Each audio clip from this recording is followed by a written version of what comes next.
അങ്ങ് തോൽക്കാൻ സാധ്യതയുണ്ടെന്നാണ് താങ്കൾ കണക്കൂട്ടുന്നത്. അല്ല, താങ്കൾ BJP നിൽക്കുമ്പോൾ സ്വാഭാവികമായിട്ടും കെ മുരളീധരൻ തോൽക്കണമെന്ന് ആഗ്രഹിക്കണമല്ലോ. ഇല്ലില്ല, ഞാൻ അതിലേക്ക് പോയിട്ടില്ല. എന്തൊക്കെ പറഞ്ഞാലും ഞാൻ അങ്ങനെ ഒരു മനുഷ്യപ്പറ്റില്ലാത്ത സ്ത്രീയൊന്നുമല്ല. എനിക്ക് കുടുംബ ബന്ധങ്ങൾക്ക് ഞാൻ വില കൊടുക്കാറുണ്ട് എന്ന് വെച്ച് പ്രസ്ഥാനത്തിനപ്പുറം ഞാനൊന്നും ചെയ്യില്ല. പ്രസ്ഥാനം എന്ത് പറയണോ അതനുസരിച്ച് മുന്നോട്ട് പോകുന്ന ഒരാളാണ്.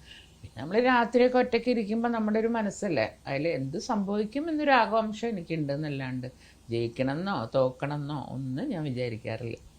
ഞാൻ എൻ്റെ സ്വന്തം കാര്യം നോക്കി. ഇനി ഒരു വേള കെ മുരളീധരന് എതിരെ വട്ടിയൂർക്കാവിൽ പോയി പ്രചാരണം നടത്തണമെന്ന് BJP നേതൃത്വം ആവശ്യപ്പെട്ടാൽ? അത്ര ഒരു മോശം ആളുകളല്ല ഇതിലുള്ള. കുറച്ചും കൂടി മനസ്സുകൊണ്ടും ഇതുകൊണ്ടൊക്കെ എന്നോട് ഒരിക്കൽ പോലും അവിടെ പോകണം എന്നോ അല്ലെങ്കിൽ മുരളിയേട്ടനെതിരെ മത്സരിക്കണം എന്നോ ഞാൻ ഈ ചാനലിലൊക്കെ വാർത്ത കണ്ടപ്പോൾ ഞെട്ടി. കാരണം അങ്ങനെ കാര്യം എന്നോട് പറഞ്ഞിട്ടേ ഇല്ല അവർ. അവർക്കറിയാം എൻ്റെ സ്വഭാവം അറിയാം. പിന്നെ അങ്ങനെ പറയുന്നൊരു നേച്ചറല്ല അവർ. കോൺഗ്രസ് വെച്ചാൽ അത് എൻ്റെ അടുത്ത് ചിലപ്പോൾ പറഞ്ഞു എന്ന് വരും, പക്ഷെ ഇവർ പറയില്ല. പിന്നെ മറ്റൊരു കാര്യമുള്ളത്, ഒരു വലിയൊരു പദവി താങ്കളെ തേടിയിരിക്കുന്നു എന്നുള്ള കാര്യം പല രീതിയിൽ ചർച്ചയായതാണ്.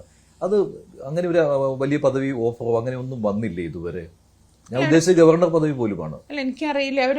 അവർ എന്നെ എങ്ങനെയെങ്കിലും ഒരു നല്ല നിലയിൽ എത്തിക്കണം എന്ന് അവർക്ക് ആഗ്രഹം ഉണ്ടായിരുന്നു. അപ്പോഴാണ് ഇങ്ങനെ ഒരു സർവേ കണ്ടപ്പോൾ അവർ പറഞ്ഞു പത്മജ പോയി നിൽക്കൂ, നമ്മൾ ബാക്കിയൊന്നും നോക്കണ്ട, പത്മജ നിന്നാൽ മതി. ഇതിലുള്ളൊരു ഗുണം എന്താണെന്ന് വെച്ചാൽ നമുക്ക് വെറുതെ നിന്നാൽ മതി, ബാക്കിയെല്ലാം പാർട്ടിക്കാർ നോക്കും.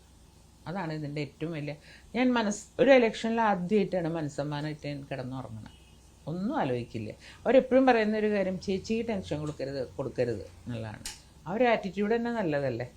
കോൺഗ്രസിൽ നിന്നപ്പോൾ ഒരിക്കലും അങ്ങനെ ഒരു മനസ്സുഖത്തോടു കൂടി തെരഞ്ഞെടുപ്പിൽ മത്സരിച്ചിട്ടില്ല.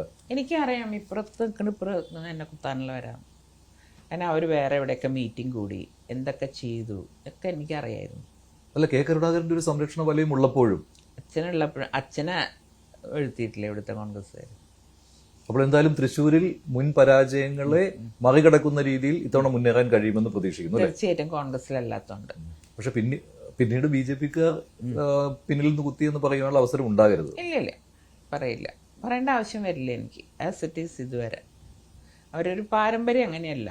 ഇവർക്കൊക്കെ ഇതിൻ്റെ പിന്നിൽ ആൾക്കാരുണ്ട്, അത് നോക്കാൻ വേറെ ആൾക്കാരുണ്ട്. പിന്നെ എവിടെയെങ്കിലും കുറവ് വന്നാൽ ഞാനല്ല അറിയുന്നത്, അവരറിയാതെ അവർ തന്നെ ആ പ്രശ്നങ്ങൾ സോൾവ് ചെയ്യും. അപ്പോൾ എനിക്ക് ടെൻഷനില്ല. പക്ഷെ അവർ കെ കരുണാകരന്റെ മകൾ എന്ന കാര്യം അത് ഉപയോഗിക്കുന്നുണ്ട് BJP കേന്ദ്ര നേതൃത്വം അല്ലേ? അത് ഞാൻ എന്ത് വന്നാലും കേൾക്കാറുണ്ട്. എൻ്റെ അച്ഛനെ മാറ്റാൻ പറ്റുമോ എനിക്ക്? എൻ്റെ അച്ഛൻ, ഞാൻ മരിക്കുന്നവരെ എൻ്റെ അച്ഛൻ കേൾക്കാരനാരൻ തന്നെയാണ്. അപ്പോൾ പറയുമ്പോൾ ഇനി വേലായുധൻ്റെ മകൻ കുമാരൻ്റെ മകളെന്നൊന്നും പറയാൻ പറ്റില്ലല്ലോ. ഞാൻ കേൾക്കാരനാരൻ്റെ മകളാണ്, അത് പറയുന്നതിന് എന്താ തെറ്റ്? അപ്പോൾ ആ കാര്യം ഉപയോഗിച്ചുകൊണ്ട് തന്നെയാണ് BJP താങ്കളെ കേരളത്തിൽ പിന്തുണയ്ക്കുന്നത്. അങ്ങനെ ഒരു കാര്യം കൂടിയില്ല. അത് BJPയോട് ചോദിക്കണം. കാരണം അവരെന്താ അവരെ മനസ്സിൽ നിന്ന് ഞാൻ ഇതുവരെ കയറി നോക്കിയിട്ടില്ല. പക്ഷെ എനിക്ക് അച്ഛൻ്റെ മകളെന്ന് കേൾക്കുമ്പോൾ എനിക്ക് അഭിമാനമാണ്. അത് എന്തായാലും. കൂടുതൽ വാർത്തകൾക്ക് News 18 Keralam YouTube channel subscribe ചെയ്യുക.